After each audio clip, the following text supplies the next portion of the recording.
Balance out అయింది. Balance ఎట్లా out అవుతుంది సార్? ఒక కండక్టర్ పెట్టుకోవాలి, 300 400 తీసుకుంటారు. ఒక కండక్టర్ పెట్టుకోవాలి కదా కదా.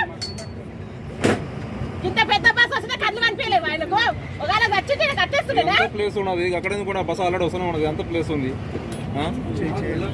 కళ్ళ పైసలు కనిపిస్తుంటే కళ్ళకేం కనిపించవు కదా. మళ్ళా దిగు, కింది దిగి మాట్లాడు. కింది దిగి మనుషులు చూపించరాడు. కింది దిగి ఆ బస్సులు చెక్ చేస్తున్నావు. ఆ బస్సులో బట్టర్ లేక నిలుస్తున్నారు కొడుకులు, గవర్నమెంట్ కొడుకులు. డ్రైవర్ అన్నా ఇక్కడ చూపెడతావా లేక ఎట్లానా? బస్సు తీస్తాడన్నా, బస్సు తీసినాక బస్ స్టాండ్కి వచ్చి పలితే మేము ఎర్రవల్లి చౌరస్తా పోవాలి. మా భార్య సీట్లో కూర్చుని వచ్చి టికెట్ తీసుకున్నాను ముందుకు వచ్చేసిన. ఈయన టికెట్లు వేరే అతను టికెట్ కొట్టుకుంటే అక్కడ ఇట్లే చూసుకుంటే టికెట్లు కొడుతున్నాడు.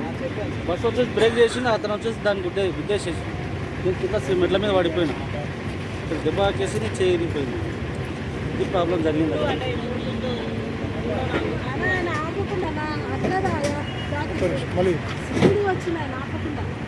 అసలు ఎక్కుతున్నా కూడా వస్తూనే ఉన్నాను. ఆయన అసలు కూర్చోడానికి కూడా లేదు. అసలు అంత స్పీడ్ వచ్చింది.